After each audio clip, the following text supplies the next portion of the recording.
Thank you, Mahan. Joining us at this moment on this massive controversy as far as the Maharashtra Congress is concerned, and people are calling it that the Congress party's Bharat Jodo Yatra should first, in fact, go ahead and join and jodo the Congress in the most states. Now, Maharashtra rebellion, in fact, brewing against Nana Patole is joining us, the chief of the Congress party in Maharashtra. Patole साहब, बहुत बहुत शुक्रिया हमसे बात करने के लिए. सबसे पहले मैं आपसे पूछना चाहता हूं, आपने भी ये खबर देखी होगी कि किस तरीके से बाला साहब थोराट ने, सीनियर लीडर हैं, उन्होंने आपके खिलाफ एक चिट्ठी लिखी है और साथ ही साथ सीएलपी के पद से रिजाइन भी कर दिया है. कह रहे हैं कि आपके साथ काम नहीं कर सकते, मुश्किल है आपके साथ काम करना. मुझे ये पता नहीं चल रहा है कि उन्हें कोई लेटर दिया नहीं है, ऐसी कोई बात हुई नहीं है. ये मीडिया न्यूज जिस तरह से बनाई जा रही है, क्योंकि आपको पता होगा कि महाराष्ट्र में विधान परिषद के चुनाव हुए, नागपुर हो, अमरावती हो, जहां पे भाजपा का गढ़ था, वहां पर कांग्रेस ने जीत हासिल की है.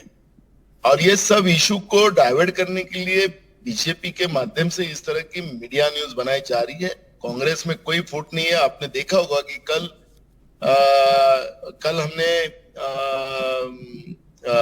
पुणे में कस्बा विधानसभा के चुनाव में अशोक चौहान जी हो, पृथ्वीराज चौहान जी हो, सुशील कुमार सिंधे जी हो, हम सब लोग मिलके पार्टी के उम्मीदवार का फॉर्म भरने गए थे. लेकिन बाला साहब थोराट जी की तबीयत ठीक नहीं है. उनका आपको याद होगा विधानसभा के अधिवेशन के समय में वो गिरे थे, उनके हाथ में फ्रैक्चर हुआ था और उसके बाद वो हॉस्पिटलाइज हुए. और उनके बाद ये इलेक्शन की प्रक्रिया हुई, उनसे कोई बात भी नहीं हो, शायद बात भी नहीं करे. लेकिन महाराष्ट्र में जिस तरह से कांग्रेस आगे बढ़ रही है और बीजेपी का डर बढ़ते जा रहा है, तो बीजेपी मीडिया जो है इस तरह की अफवाह फैला रही है. तो आप क्या ये कह रहे हैं कि अभी भी थोराट साहब सीएलपी हैं, उन्होंने रिजाइन नहीं किया है? नेता है वो, अभी भी कोई हमारे पास कोई उनका रिपोर्ट नहीं है. ये बताइए कि जो आपके ऊपर एलिगेशन लग रहा है, कह रहे हैं कि थोराट परिवार के खिलाफ कॉन्स्पिरेसी जो है उसमें कहीं ना कहीं नाना पटोले का भी हाथ है. देखो, तांबे परिवार ने जिस तरह से पार्टी को विश्वासघात किया, क्योंकि डॉक्टर सुधीर तांबे को पार्टी ने टिकट दी थी, डॉक्टर सुधीर तांबे ने टिकट मांगी थी, दोनों बाप बेटे साथ में जाके फॉर्म भरे. कोई वर्कर पार्टी का कोई कार्यकर्ता उनके साथ नहीं था, दोनों के मिसेस उनके साथ में थी, एक परिवार के साथ वो जाके फॉर्म भरे. लेकिन डॉक्टर सुधीर तांबे को टिकट देने के बाद भी डॉक्टर सुधीर तांबे ने न भरते हुए उनके बेटे ने वहां पर फॉर्म भरा और बीजेपी ने वहां पे फॉर्म नहीं भरा. क्योंकि क्या डिसाइड था उनका खेल, जैसे आज बीजेपी की तरफ से भी वक्तव्य आ रहा है कि हमने इनको सपोर्ट किया है. उनके जो मंत्री है विखे पाटिल, उन्होंने भी कहा कि बीजेपी ने हमने मदद की है, हमने इसलिए उम्मीदवार नहीं दिया था, हमारा डिसाइड हुआ था. तो पार्टी ने तुरंत, हाईकमांड ने उनके ऊपर कार्रवाई की. रहा थोराट का विषय, थोराट जी पार्टी के हमारे विधिमंडल के सीएलपी नेता है और हम सब उनके नेतृत्व में काम कर रहे हैं. लेकिन जिस तरह से मैंने कहा शुरुआत में कि जहां बीजेपी की जो हार हुई है और जो हार होना शुरू हो चुकी है, तो बीजेपी बौखा लग गई है. अभी बाई इलेक्शन में भी जो 40 साल से बीजेपी के कब्जे में कस्बा की जगह है, वो कस्बा कांग्रेस महाविकास आघाड़ी की चुनाव हम जीतेंगे. सर, लेकिन जो सत्यजीत तांबे हैं, उनको टिकट देने के लिए कोई डिस्कशन हुआ था क्या आपका बाला साहब थोराट से? नहीं, सत्यजीत तांबे ने टिकट मांगी ही नहीं. तो मांगी नहीं तो जबरदस्ती उसको टिकट दी कैसी जाएंगी बताइए? जो टिकट मांगेगा उसको देंगे ना. और ये सब होने के बाद भी अगर उनको ये करना था, समय में बच्चे ने आग्रह किया था, तो बच्चे ने आग्रह किया था तो बच्चे को टिकट देने के विरोध में कोई नहीं था. उन्हें बोला रहता कि नहीं, मैं नहीं लड़ रहा हूं मेरे बच्चे का, तो मैं हाईकमांड से बात करता, तुरंत उतना चेंज भी करवा दे सकते थे. वो एक परिवार का झगड़ा है, परिवार के झगड़े को पार्टी में लाना ये गलत बात है. और इस तरह से पार्टी को बदनाम करने का काम अगर कोई षड्यंत्र करता हो तो ये बात बराबर नहीं. बार बार आप पर आरोप लग रहा है कि आप जो बाला साहब थोराट हैं उनको टारगेट कर रहे हैं. बाकी बहुत सारी ऐसी चीजें हुई, जैसे कि जब विधानसभा में जब हो रहा था, जो पूरा वोट ऑफ कॉन्फिडेंस चल रहा था, तब 11 कांग्रेस के एमएलए पहुंच नहीं पाए, उन पर आपने कोई एक्शन नहीं लिया. एमएलसी चुनाव में आपकी नंबर 1 चॉइस हार जाती है और नंबर 2 चॉइस जो है वो जीत जाते हैं भाई जगताप. तब आपने कोई एक्शन नहीं लिया, सिर्फ इनको चिन्हित करके इनके ऊपर एक्शन हो रहा है। ये तो गलत है, क्योंकि पार्टी हाईकमांड ने तुरंत मोहन प्रकाश जी को ये सब चीजों का डिटेल लेने के लिए भेजा गया था। मोहन प्रकाश जी ने रिपोर्ट दिया, और आपको पता होगा कि ये यात्रा जो राहुल जी की चली, और इस यात्रा की वजह से ये सब जो भी रिपोर्ट मोहन प्रकाश जी ने दिया होगा, उस रिपोर्ट के ऊपर कार्रवाई नहीं हुई, ये बात को मैं मानता हूं। लेकिन यहाँ पर पार्टी ने टिकट देने के बाद, पार्टी को टिकट मांगा था उनने, पार्टी ने टिकट देने के बाद समय पे परिवार के साथ फॉर्म भर के जाना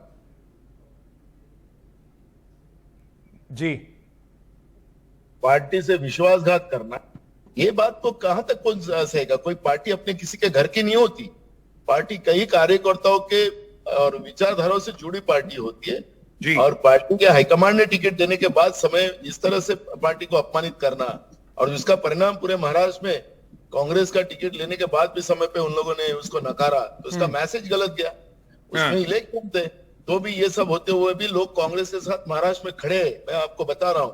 और वो रिजल्ट हमने दिया, नागपुर में आरएसएस के गढ़ में हमने बीजेपी को परास्त किया। अमरावती की जगह उनकी जो थी, फडणवीस के नाक के बाल थे, उनको भी लोगों ने गिराया। आखिरी लोग कांग्रेस को महाराष्ट्र में पुनः सत्ता में लाना चाहते, और बीजेपी ये चाहती कि कांग्रेस में लड़ाई है, इस तरह का एक माहौल बनाने का काम उनके माध्यम से कर रहा है, और ये महाराष्ट्र की जनता कभी मान्य नहीं करेगी। ठीक है, आप क्या पर आपकी बातचीत हुई कुछ थोराट साहब से? आपने कुछ बात की, कोशिश की उनसे बातचीत करके पूरा मामला सुलझाने की? हमारी कोशिश चल रही है। आज उनका जन्मदिन था, आज मैंने उनको शुभकामना भी दिया, लेकिन मेरा फोन वो अभी अटेंड नहीं किया। मैं उनको रात को भी फोन करूंगा। मैंने ट्वीट भी किया उनके जन्मदिन की, और मैं उनके साथ हूँ, हमारे नेता है। कांग्रेस के बाकी एमएलएस भी कह रहे हैं कि उन बड़ी नाराजगी है एमएलएस की आपसे। मेरा स्टाइल क्या है? मेरा स्टाइल में किसी को मारता तो नहीं, किसी को झापड़ मारा ऐसा तो कभी आपने सुना क्या? मैं पार्टी के लिए जो पार्टी लाइन मेरे को काम देती है वो काम कर रहा हूँ। सबको मैं रास्ते पे उतार रहा हूँ। किसी को रास्ते पे नहीं उतरना है तो वो मेरा प्रश्न नहीं है। मैं खुद रास्ते की लड़ाई लड़ता हूँ। कल आपने देखा होगा कि अंदानी कंपनी के विरोध में हमने एलआईसी और बैंकों के सामने पूरे महाराष्ट्र में बड़ा आंदोलन किया। मैं खुद आंदोलन में इन्वॉल्व था। तो ये मेरा काम है, मैं क्यों नहीं करूंगा? मेरा तो कोई उतरना नहीं चाहता, उसको किसी को अपने घर में बैठ के राजनीति करना है और उनको बुरा लगता है, तो मैं उसके लिए कुछ नहीं कर सकता।